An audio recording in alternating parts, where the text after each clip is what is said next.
Hello, traders. FX Pip Collector here. Today is Monday, July 29th, and I'm going to be analyzing the US dollar Canadian starting on the monthly, working my way down to the 1 hour time frame for the full top down analysis.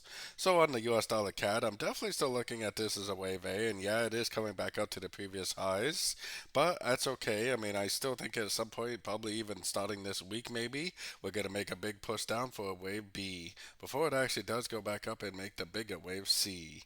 So taking it down to the weekly time frame. On the weekly time frame, we are back up at the previous highs, but I actually think that it's still wave B. I actually think that this might even be the wave A right here. This three waves down is actually the wave B, and this is the wave C. It's just an irregular ABC correction, in that it's likely this week, probably even, especially with all the news we got this week, to start a move to the downside for a wave C of wave B. So taking it down to the daily time frame. On the daily time frame, I'm definitely still looking for longs. The trend is definitely still up.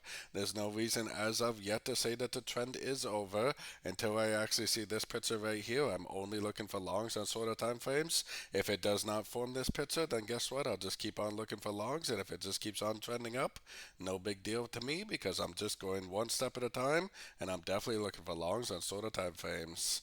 Going down to the 4 hour time frame, this is the structure level right here that will prove to me that this uptrend is over.